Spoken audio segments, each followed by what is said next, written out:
You are listening to Lone Star Community Radio on 104.5 KCZW LP Conroe and 106.1 KZCC LP Conroe and worldwide at irlonestar.com. Extension Hour. I'm Amy Ressler, County Extension Agent for Family and Community Health here in Montgomery County, and I've got two of my coworkers with me. You guys are looking very handsome today in your coats and ties. Thank you. Figured we'd dress up. You're welcome. Yes. So this is we've got Brandon Gregson and Matt Holloway. So Matt is like the new kid on the block, and we're going to talk a little bit with him. Not a little bit. We're going to actually talk a lot about you and your job and your work and what you're doing. But let's start with you, Brandon. Go ahead and introduce yourself. Like you said, Brandon Gregson. I'm the County Extension Agent here in Montgomery County for the Agriculture and Natural Resource Program. So, And what does that mean? that basically means that I do a lot of adult programming and work with agriculture producers and residents here in Montgomery County. Could be livestock, could be pasture related, could be pond management, just helping address those issues here in the county. And when you say programming for adults, so we are very fortunate here in Montgomery County to have several extension agents. And so we have a couple of extension agents who work specifically with youth and youth programming. So you and I are able to focus more on programming towards adults, although we still do some of the There is some youth crossover with the youth program with Michelle Mahalik, our 4-H agent, and Justin Sines, our urban youth agent. And some of the youth programming that they do, sometimes we get to the opportunity to assist with that too. Yeah. And then we've mentioned this before. So, this is the Extension Hour. We talk about our people, our programs, our partners. And one of the things about our people and our programs is that they are in every county in Texas. And some counties just have two agents. Some counties just have one agent, like the one that you came from Where I before was you were before, here. yeah. So our neighbors in San Jacinto County, one agent. One agent. She handles it all. Lone Ranger, she's the boss. Yeah. But like I said, we're fortunate. We've got 5-6 agents, and we've got a couple of program assistants. We've got some awesome support staff that are there to help us. And our new kid on the block is Matt Holloway. So say hey, Matt. Hey, how's everybody doing? My name's Matt, and I'm the new disaster and recovery agent for Montgomery County with an emphasis on the word new. I've been here since February, so still trying to learn the ropes. And then a unique thing about your position, too, is it's actually an area position. So you office with us, although, we've seen you a couple times, and we'll talk about why that's happened. But you cover other counties as well. I do. I serve Walker, Waller, San Jacinto, Montgomery County, and Grimes County. So, I like y'all said, we're fortunate that we do have a strong support staff. But, for the Lone Rangers out there, it's a great, I hope I'm a needed resource in those areas in the future to help them out. Yeah. So speaking of needed resources, what is the statistic? Like a disaster happens in Texas every 7 months? Once every 7 months. There's something happening right now, somewhere. one thing or another. If it's not hurricanes, floods, it's winter storms. Who knows? Right. Global pandemics. We got all kinds of fun stuff to tackle. And your first day was February 16th, 2021. It was. Which was? If anyone can remember, that is right in the middle of the winter storm that we got for the first time in who knows how long, where we were basically shut down. A lot of people were without water. So my first day here, I was driving a box truck to and from a National Guard facility to the Montgomery County Food Bank. So I did that for about 12 hours a day for 3 days in a row. So it was great.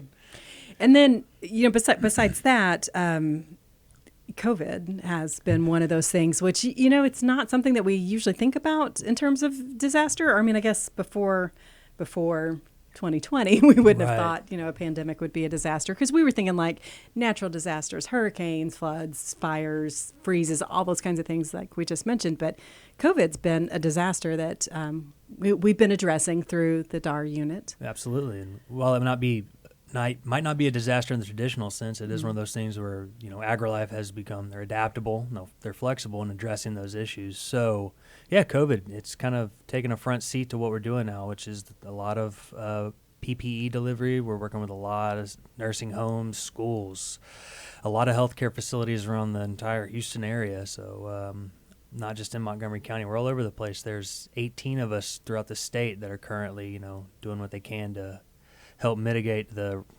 risk factor during COVID.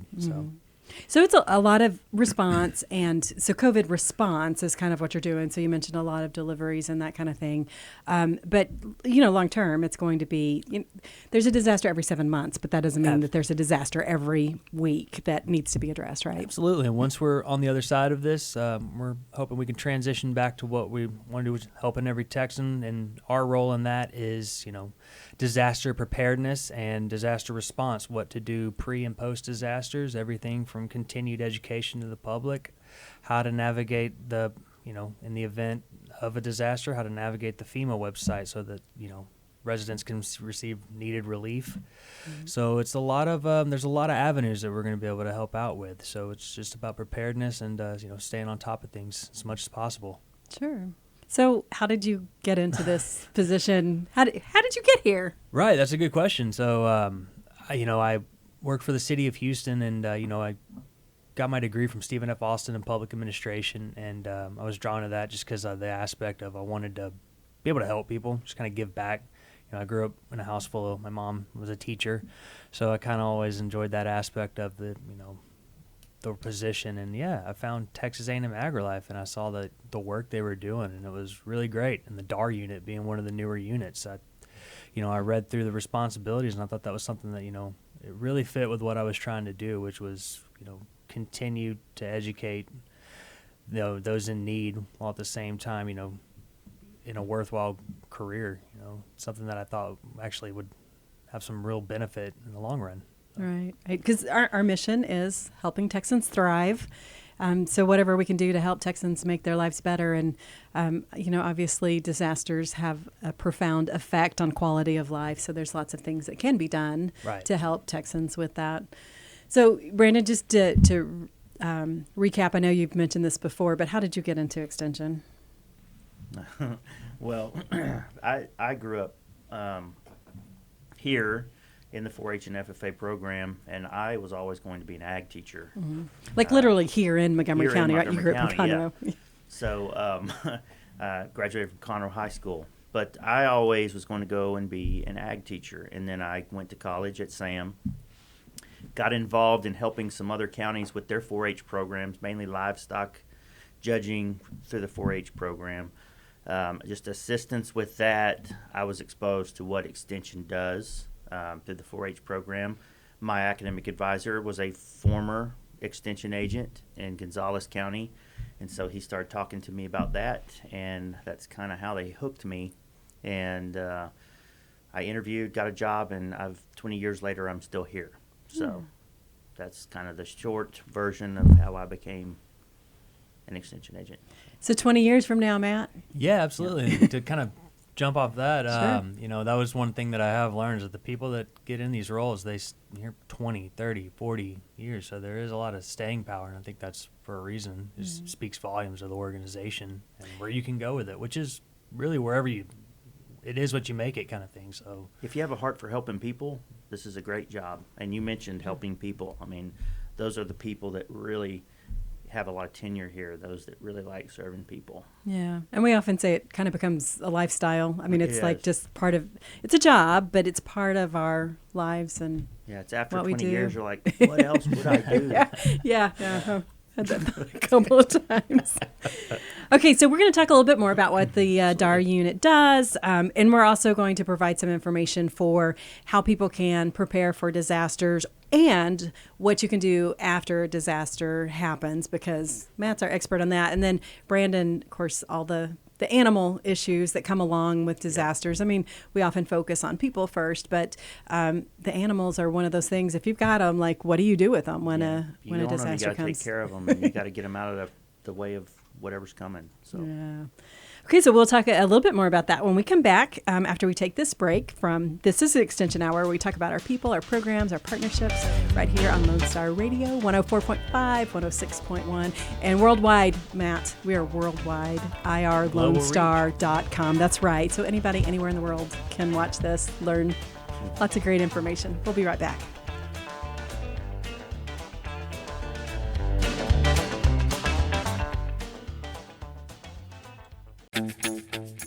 What can the Better Living for Texans program do for you? You can learn how to increase your consumption of fruits and vegetables, choose foods that are relatively inexpensive and good to eat, make your food dollars last longer, prepare quick, nutritious meals, help your children learn how to eat healthier snacks, and much more. Our program is committed to helping people like you improve your health through providing research-based nutrition education in a friendly, cost-free, and relaxed environment. We are Texas A&M AgriLife Extension, helping Texans make their lives better. Hey y'all, it's DJ Mike from Dance Time in Texas. Join me Monday through Friday at 8 a.m. as I count down the top 10 Texas Red Dirt songs that are packing the dance floor. I'll be featuring local artists and the story behind the hits, shows in the area, as well as new songs that make you want to dance. It's Dance Time in Texas with DJ Mike on Lone Star Community Radio, 104.5 KCZW and 106.1 KZCC, Conroe, Texas, or online, irlonestar.com.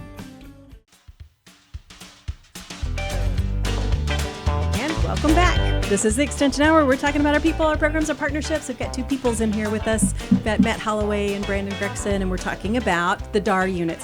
So all right.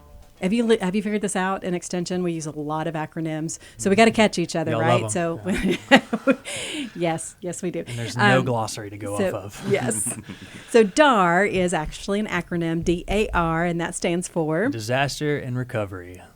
So that is disaster and recovery. Disaster and recovery. Okay. So really pre and post. So we always like to say it's better to be proactive than reactive, but when you can't be proactive, make sure you know how to be properly reactive. Mm-hmm. So meaning, what steps can you take after a disaster are, just as important, because they're stressful situations, disasters. We know that. So what can we do to kind of make it as easy as possible on the public that are involved or impacted by those disasters? And that's really kind of where the DAR unit, what we try to do is we make sure that we're there, and we cover a lot of bases. It's not just what can we do during floods. We rely heavily on other members in the Extension service. So such as when it comes to livestock, we will rely heavily on Mr. Brandon here to help us out in those instances. And so we kind of do. We lean on each other to make sure that we're helping out however we possibly can during disasters. So it's not just about what our unit can do, which is kind of a a team effort, I guess is what I'm getting at. Mm-hmm. Yeah, so because there's a lot of connections to a lot of, like you said, the other things that we do in Extension. And one of the things that people don't think about very often is mental health. Absolutely. So what does disaster do to mental health? Absolutely. And that is another area that we fixate on. And mental health and mental preparedness, how you can properly handle the public, handle yourself, how you can take care of yourself during these stressful situations when, tensions can be high. You go into any kind of disaster area or any kind of response, and you can immediately see that the people that are impacted they're a part of a community, and that community that they've known, it's kind of it's in a rough spot. Mm-hmm. So taking care of yourself mentally is something that we do address in the DAR unit. We do actually have some certified mental health coaches that we can actually send out on responses, and that can kind of help out there. Right. So one of the things that we do here in Montgomery County is our coworker, Mike McBride, who is a program assistant, is a certified mental health first aid trainer. So we can offer trainings to help people with what's called mental health first aid. So it's kind of like the same idea of, medical first aid, right? Somebody gets cut and starts bleeding. What do you do? Or someone is not breathing. What do you do? So you administer first aid until professional help can get there. So the mental health first aid kind of goes through some of those steps that people can do when they come across someone who appears to have a mental health challenge that can happen to any of us at any time, but then you put disaster on top of that. So sometimes life can be enough to deal with, and then a flood's hit, or the pipes burst, and the all kinds of things that just make it that much more stressful. Yeah. Most definitely. So that mental health first aid is available if anybody's interested in that. And then we have some stress less with mindfulness, just general classes to help with stress as well. And the DAR unit has an awesome mental health specialist, Michaela Smith. Absolutely. She's great. So she's actually the one who teaches our class, teaches us how to, those techniques that are very important in those situations. So what's one of the best things you learned from Michaela? Let's see. How to handle a disgruntled resident. Those are pretty good ones. How to, it's really just how to calm someone down. Just how to talk to them. That's really all. In the end, it's just knowing that, conveying to that person that they know that you're there with their best interest in mind during a situation that is tough to navigate. So when it comes to handling animals, that's one of the things that Brandon deals with. And so we're excited to have a DAR unit, but it is a relatively new unit that's happened kind of after Hurricane Harvey. Extension is well positioned, right? So we've got extension offices in every county in Texas. So we already have this extraordinary network in place where we can share information, provide assistance in every part of Texas. But that meant, like in some cases, taking agents away from the work and the plans that they already had to divert their attention to something else. Whereas the DAR unit, that's pretty much what you guys are there for. So you're going to also do a lot of education, like Blue Skies education is what it's called, right?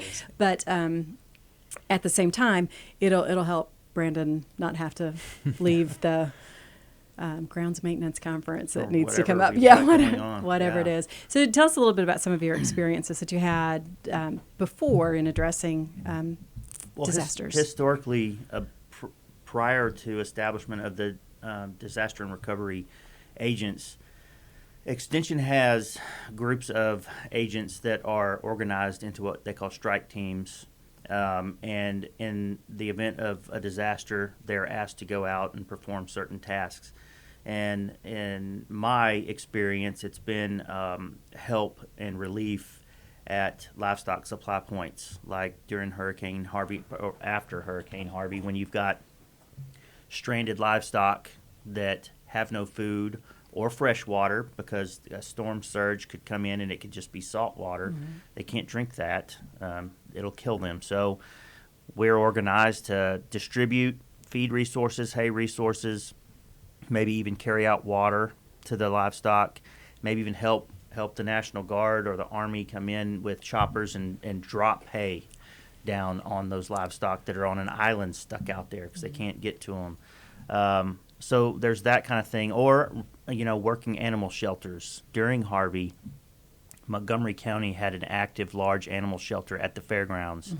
And they took in a large number of livestock, working with our emergency management here. And so that's all been in place for a while now. And then post-Harvey, we get the opportunity to have these DAR agents, and they're a great added resource. And like you say, I mean, it'll take some pressure off of us to have to be out because we won't be the only resource there is. We'll still have active strike teams, but we'll have these guys that are there to help us pre and post organize and help people. Right.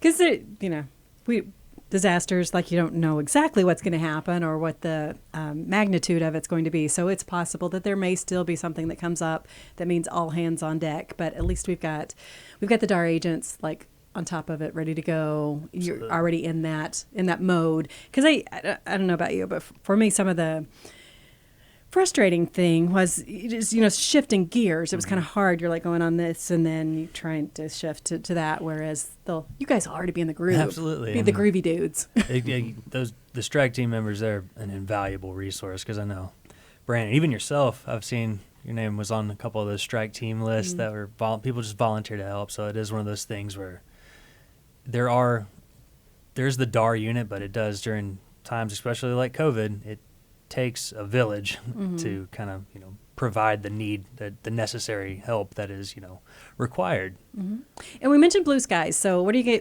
going to do when there's not a disaster happening? So at the moment, where I'm kind of just what I'm hoping to do is something for new homeowners. That's something that I kind of find near and dear to my heart. I just bought my first house. So, there's a lot working with the Montgomery County Habitat for Humanity.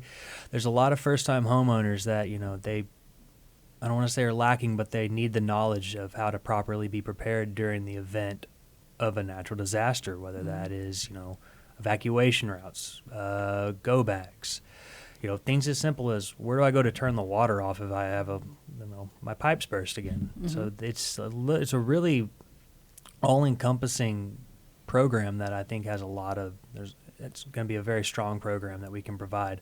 Another thing is, how do I navigate the FEMA website for potential aid after grants after a disaster hits? So those can be very convoluted, and they're not easily accessible or easy to navigate. So I think that courses like that can kind of help take some of that pressure off, or a real strong area of what the DAR unit can provide. Most definitely, because there's so much information out there, right? So you can find almost anything online, but sometimes it can get really overwhelming. Bogged down. Yeah, and even when you find it, like, what does this mean? There's all this information, but what's the right information? Yeah. Yes, and how do I make sense of it for my situation? So that's, I think, where you guys are going to come in really handy. And I know this happens to you all the time, Brandon, with even the ag exemptions and the wildlife exemptions. Like, I see all this stuff online, but what does this mean for me? How does this apply to me in my situation? Yeah. And everybody's is different. So, yeah. So again, one of those great things about Extension and our people and our programs, and all the partners that we have. And okay, so we want to talk more about like things that people can actually do, right? So we're talking about, we're here to help, but when a disaster comes, we're going to talk specifically about animals, and we'll give some tips for that. And then we'll also talk about just kind of general how Texans can get ready for any kind of disaster that comes. So we're going to take a break, and we're going to come back with like news that you can use. We'll be back right after this with Brandon and Matt talking about disaster preparedness. This is the Extension Hour. See you in a minute.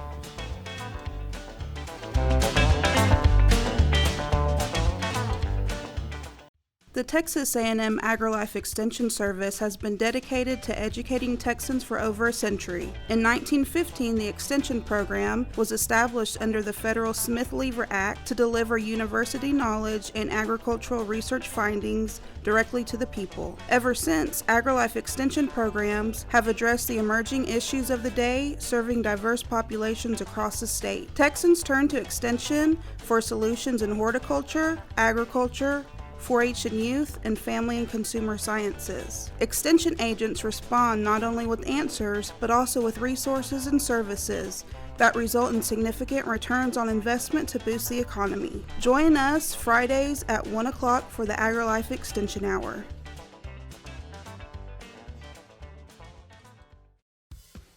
We have the safest food supply in the world. Strict laws and regulations restrict the usage of hormones, antibiotics, and pesticides within our food supply. Production agriculture practices and technologies such as the use of GMOs, which is not any more or less risky than conventional crop production, has allowed American farmers to produce more food on less acres in environmentally sound ways. Find out more online at pathtotheplate.tamu.edu. We are Texas A&M AgriLife Extension, helping Texans make lives better.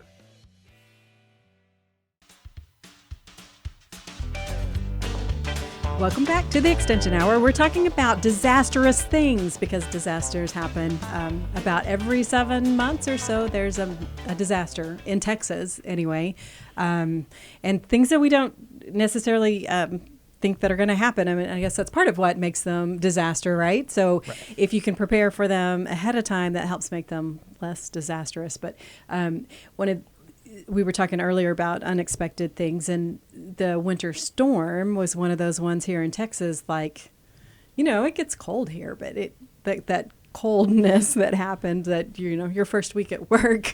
Well, welcome to Extension. But so you'd lived in Texas for a while, and you were familiar with it. But we don't get that cold here in the southern part of Texas. That was the first. Often. Yeah. That's why a lot of people from up north move down here. They try to get away from it. Yeah. They brought it with them. Okay, so we're going to take just in general, right? So whether you've lived here your whole life, or whether you've come from up north and you've moved to Texas, so how do you get ready for disasters? I mean, like, what do you do to make sure that, not to make sure, but just to do something to prepare yourself? Absolutely. And again, we'll start by, we've all tried to go to a grocery store right as we know, Where's the hurricanes, toilet paper? Where's the toilet paper? Where's the water? Where's anything on the shelves? So it might seem obvious, but one of the best things you can do is to go ahead and start to acquire some of those items. Water, for example, you should have a 3-day supply of water on hand at all time. Food, we all know that you want, if you're going to go buy food, make sure it's non-perishable. Canned foods are good. Nowadays, in the post-COVID world we live in, make sure that you keep your N95 mask on you at all times. You never know where you're going to be going, what kind of environment you're going to be going into. And then small things like, a radio. That could be your only source of communication. You go without power for too long. Cell phones do die if you don't turn them off. So you need. And then often the internet doesn't work when the power goes out too, so you can't even get online. Absolutely. It seems like one of those things we forget to think Take of. for granted, for sure. A battery-operated radio with plenty of batteries to sustain that for as long as you see fit. Money, currency, cash. It seems like it's going by the wayside, but a lot of times during a disaster, you go try to pump gas and the credit card machines are down. So it's just those little things. And then make sure that, if you have infants, small ones, you want to pack enough baby formula for them, those diapers, things like that.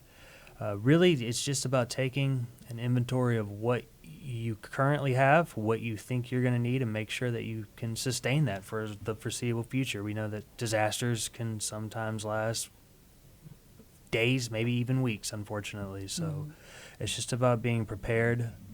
Make sure flashlights. Make sure your escape routes as well. We've seen so many times people that are trying to leave their homes during a hurricane get on the one road that is notorious for flooding. And we see the signs all the time, turn around, don't drown. So maybe know those alternate access roads to get to where you need to go. Right. Have a plan. Have a plan. To meet up with your loved ones, because if you're not in the same place when you're evacuating, how are you going to connect again? Absolutely.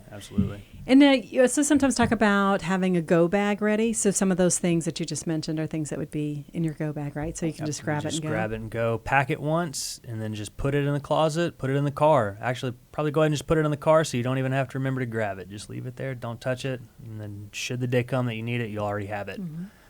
We also like to just recommend that, gas cans. Gasoline. So sometimes we've seen people that are trying to evacuate during hurricanes that are on evacuation routes for hours on end. So it's just another one of those small things that might be overlooked, but is actually very important. Medications. The list of medications that you might need. We've, all too well, insulin. That's another one that we've seen that's hard to come by. So absolutely, just anything that you will need to get also through. a list of medications on your person, because if you are unfortunately being rescued by someone and they need to reference what you're taking, it's good for a medical professional to have that as a reference. Right. And then what about, speaking of records, what kind of, do you need to take records with you, or how do you? Absolutely. Driver's license, social security cards, anything that is important that you could potentially lose, it is great to have at least pictures of them. So anything that can help you identify, even photos of your pets, in case you are separated and those pets might happen to end up in an animal shelter. Some way to prove that you are who you say you are and that is your pet. So. And we want to talk more about pets and animals and that kind of thing too, but just a few more general things. And one of the a great resource for finding information about all kinds of things is our Eden website. Absolutely. Another acronym. That is one of the Extension Disaster Education Network. So it is texashelp.agrilife, and on there are a number of links, a number of material there that will redirect you to various websites, from everything from influenza to COVID to winter storm preparedness. So really a little bit of everything, and that is free to the public. You can also access our bookstore, texashelp.tamu.edu, where there are a number of books on there with some extended literature, and those are all free to purchase as well. So you just have to go in, download those, and there's some great material in there that can be utilized by anyone. Yeah. And okay, so just because I have trouble remembering things sometimes, so it's Texas, obviously like the state of Texas that we live in, and help, oh my gosh, I need help. I need help. Texas Help, and then TAMU. TAMU, Texas A&M University, TAMU.edu, education. So it can be a little confusing. Yeah. but it's pretty easy to find. We'll put a link below. There you go. All right, and Brandon, did you have some things that you wanted to add to things no. you were making notes like you had something that you needed to. So on that, there is lots of information about, like we said, all kinds of things that you can access. So let's talk a little bit too, though, about pets. So we'll start out just talking about little pets, right? So your pets inside your home usually, or near your home. Again, so what are some tips there?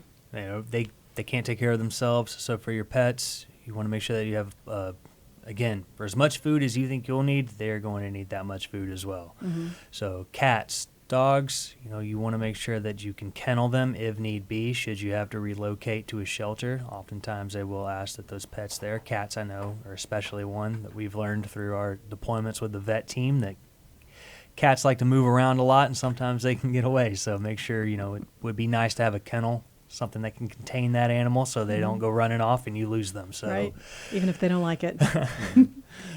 Leashes, that's another important one. Carriers and crates, leashes as well. You know, you want to make sure also back to, you know, we say that, you know, folks should have their prescriptions. Make sure that if you have an animal, you have their vaccination records, for their up-to-date rabies shots. You know, again, that might seem a little like something that you wouldn't think of in the moment, but in the long run, that'll aid you tremendously. Right. And then what about those big animals, those ones that are well, I mean, out in the pasture? Whether they're big or small, you know, to add a little bit to what he was saying, make sure you have the plan, and make sure that if you can't take them with you, then you have alternate arrangements, whether that's a kennel or a family member's home that they can go and stay with where they'll be out of danger. And again, that's small and large animals. And one thing that we do with large animals that I think more people should take advantage of in the fall and in the spring, our adult horse committee we do a freeze branding clinic, which identifies your animal with your particular brand. But a really important thing that our local farm bureau has been sponsoring is they're paying for horses to be microchipped. That way, if they do happen to get lost, they can easily be scanned and they know exactly where they go. And that also applies to our small animals too, microchipping those animals so that they can quickly be paired with who they belong to. It saves a lot of time in the long run. One of the things that we see happen in the event of a disaster is that most people naturally, on a daily basis, don't think about a disaster. You don't think about flood water and how it will impact them. In Harvey, we saw flooding where there's not been flooding in forever. So people weren't thinking about that. But if you go ahead and have a plan, it at least gives you a leg up on the situation, because you're already going to be panicked in the middle of this scenario. So if you already have a plan in place, then it can at least give you some direction and get you quicker to where you need to be with your animals. Already have identified where a supply point might be. You know, you can call the extension office and say, hey, if I have to evacuate my horses, and I say this because we have people do it. Before this last storm that we were looking at, we had people calling that week ahead of time saying, okay, I'm in Alvin. I need to move horses if this hits us. Where do I go? And we were directing them where to go. So already have that mapped out, and then it just saves a lot of time and a lot of stress. Yeah. Because it's not always going to be, the supply points may or may not be in the same place every time, right? Like sometimes we do set up one at the Montgomery County Fairgrounds. Typically, it's one place, but maybe typically we are a pass-through for horses and cattle, and they typically will go to a northern county from us, and then when they reach capacity, Texas Animal Health Commission will say, okay, Brandon, we're ready to open up. Can we open up a large animal shelter? Because we don't have room for these up here anymore. And that's when we'll open up a place like the fairgrounds if it's available to us, or we have some ranchers that'll open up their facilities too. And it's, you know, that's typically how things work. And so go ahead. But it's the same thing for your small pets and your large animals, horses, cattle, pigs, chickens, goats, whatever they are. Have a plan, have all that mapped out, and food and water resources, have that thought about too. So. And so every animal have to be moved? Not every animal has to be moved. Most people, there's a great majority of people that, based on their location, geography has a lot to do with it. The health status of that animal might be something. Okay. So when we see animals move, typically if it's a hurricane-related instance, then they're coming from the coast. We even had some that were making plans to come in from Louisiana during this last storm. So that's what we usually see move, but it's usually a geographic situation where someone uses common sense and says, hey, there is a chance that we could have a problem here, so better safe than sorry. Go ahead and make a plan to move. And there's a difference, too, between where you take small animals and where you take large animals, correct? Yes, typically for this county specifically, and other counties, but here, most likely we'll be at the fairgrounds where we can handle livestock. And then our local animal shelter, Aaron and Mark run that, and they coordinate all small animal emergency response during a situation like that. So, and they'll have a location secured as well. So. Okay. So, anything you want to add to that, Matt? Oh no, I think you did a great job. I mean, again, if you actually reference back to the Eden website there's a number of disaster recovery resources that are specific for animals on there. So right, so each individual animal, different species of animals, you can kind of figure out what it is that you need by downloading specific information. And then I'd also mention that has a lot of recovery information on it as well. So what to do after the disaster passes, then cleaning up and how do we pick up the people? Yes, it even goes into your pastures. Like during Ike, for instance, there was a lot of salt water that was pushed really far inland. So how do we help revive the soil, get our grass viable so that our livestock can actually use that as a resource? Because for a long time, we were feeding livestock and watering livestock by hand because the grass and the soil was contaminated from the storm surge. But there's actually a link on that website. Okay. So we're going to take another break, but we're going to come back and we're going to do like our top 10, top 5. So I'm going to give you guys some time to think about this, like things that you want people to remember, because we've thrown a lot of information out, but a few things about disasters. What do people need to know? What do they need to remember? What's going to help them most? And we'll do that after we come back from this break. And this is the Extension Hour. We'll be back.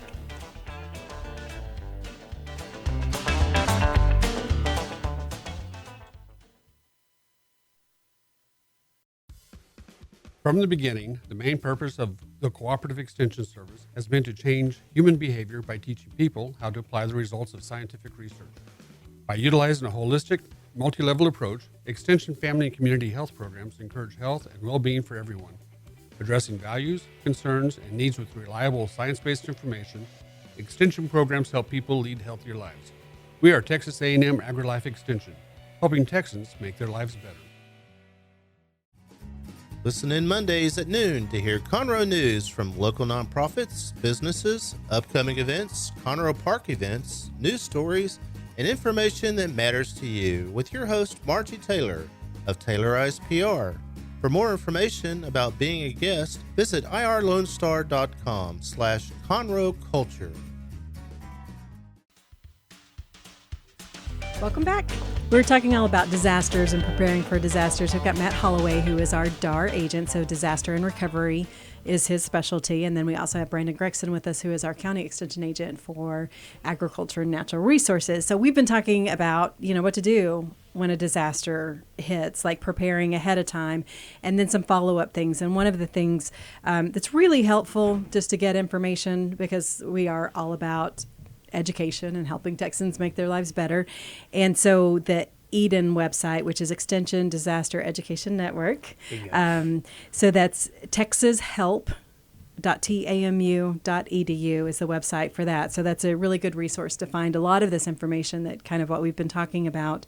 But we're going to kind of close out this show with a few top tips of things, or things that we want people to remember. But before we get into that, we also wanted to talk a little bit about donations, right? So after a disaster, people want to help And I guess if there's a good thing about it, like we see the goodness in people and people coming together to help. But what happens sometimes is the donations can actually become another problem instead of a solution to a problem.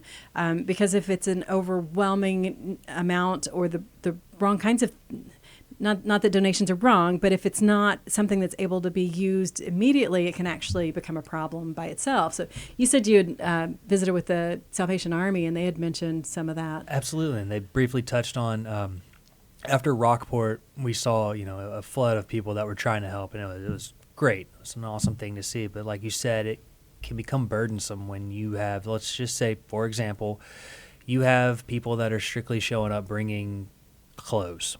When in all actuality, toiletries are what is needed, socks, things like that can help.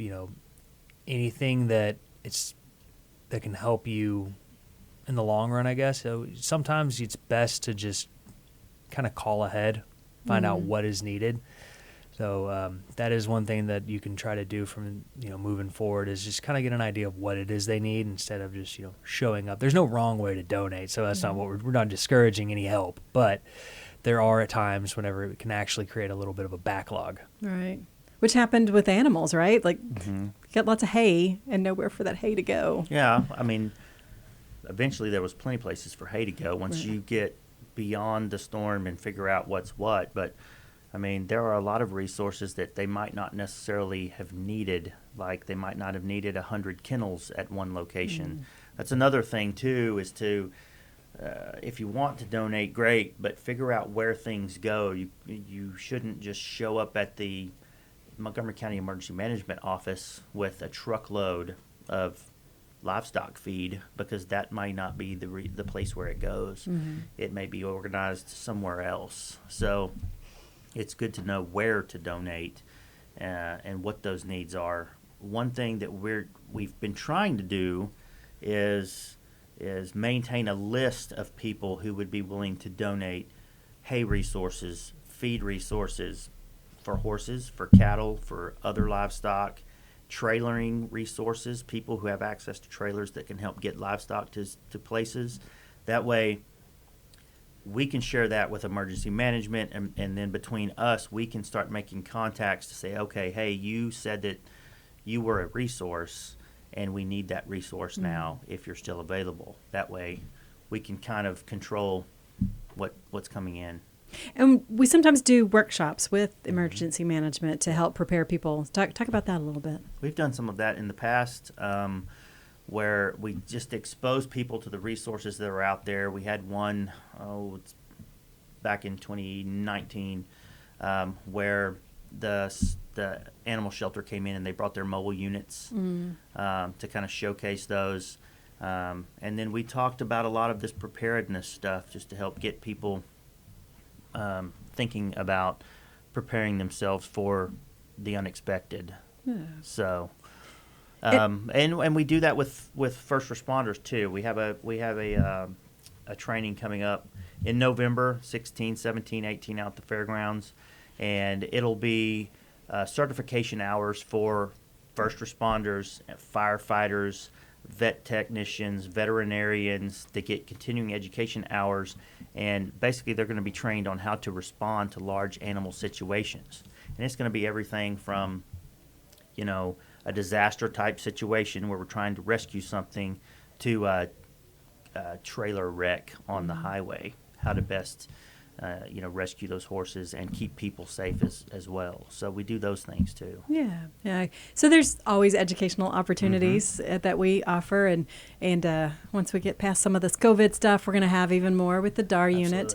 And another thing that we do is try to respond to local needs. So if we get a few calls with people asking about, hey, I need some more information about how to handle this, then we can develop a workshop or a training for the people locally to do that. I mean, that's one of the things that's come up recently in another area of agriculture, but in all of our departments. So whether it's a youth or the adult programs, we try to be as responsive as possible to the educational needs that are out there in the county. And when we say educational needs, it's like everyday useful information. So, not so much like getting a degree education, but just things that you can apply and use in your life now. Speaking of which, top tips. What are some things that people can apply and use in their life now? What was on your list, Matt? You're ready. I can see it. Here we go. All right. Number one, prepare. It's easier to do it now than later. Go ahead and go home. Prepare today. Just make it easier on yourself. I promise. Okay.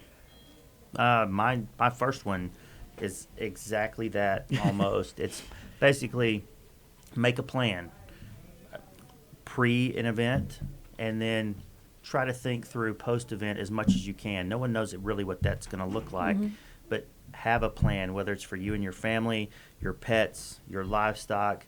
Have something mapped out prior to something happening.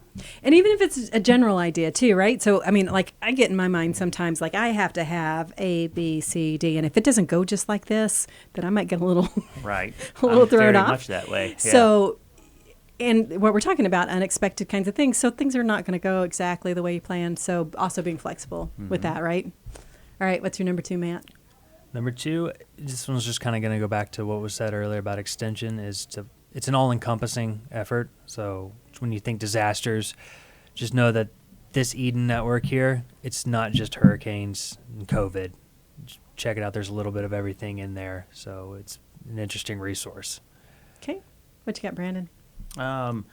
Basically, everything kind of stems off of having that plan, but know geography, specifically when it has to deal with your animals and your home even. It's going to help you know whether you are at risk. How far is the San Jacinto River from my home? Are there any nearby watersheds or creeks that could pose to be a potential problem? Water could creep up in a matter of minutes, and I never really thought about that. But if you know the geography, high points and low points, and how they might or might not put you at risk, then that can help out a lot too. Okay. What you got? Number 3. Number 3, let's see here. To his point, just try to take care of yourself. That's one of the big tips that you can come away with. Look out for yourself. It's important to look out for others during disastrous situations, but make sure that you're taking care of yourself, both mentally and physically. Because you can't help other people if you are not in good shape. Can't help yourself, absolutely. Right. And what's your number 3? Number 3, basically, I think it's really important to know important contacts during and after an event. Even before, like I said, knowing where possible sheltering places would be, but knowing just specific ones, knowing the contact for the emergency management office where they're going to set up their operations. They're going to take in phone calls. They'll have a call center there, and they're going to direct people to certain things as it pertains to their situation. A lot of people don't realize that our sheriff's department has a livestock unit that responds to situations when we have flood water, we have horses out on a highway, cattle out on a highway due to downed fences and things like that, trees falling on fences. So know that contact. Have a good relationship and have a good contact with a veterinarian that you can help. That's invaluable in terms of pet and livestock help. And of course, know your local extension office contact, because typically we are in some way, shape, or form involved. Pre, during, and post. Even if unfortunately you have livestock lost, typically I have state agencies calling me to gather those numbers, because in some of those events the USDA will generate funding to help recover cost of some of that. And so it's really important that I get an accurate count of what damages we have to livestock, to structures, to equipment here, so that I can report those things on and we can get appropriate funding to help people. So speaking of contacting your local extension office, our office is at 9020 Airport Road. We're actually just kind of down the street from the Office of Emergency Management. They're a little bit further down on Airport Road, but that's where we're located at physically. And then you can find us online, montgomerytx.org. And we also have the Eden Network that we talked about. And then you can call us at the office too. We have several different phone numbers, but 936-539-7825 is one of those. That'll get you to whoever you need. And then Matt is at our office as well, but do you have contact information that you want to share? I do. So you can actually reach me at 936-615-6082 for all your disaster-related needs. You may be asking for a lot. Well, thank you guys for being here. I think we've shared some really important, helpful information. I mean, nobody likes to think of a disaster happening, and hopefully this information is never ever needed. But chances are there's going to be a disaster at some point, and the better we can be prepared for those, the better we can manage those, and the better we can come out on the other side. Any last? Practice your plan. Practice your plan. Take care of your animals. Take care of yourself. Yeah. All right. Thanks for joining us for the Extension Hour here, where we talk about our people, our programs, our partnerships, and we'll be back next week with more of that. And who knows, we may talk about something totally different next time. So we'll see you then. Thanks. Take care.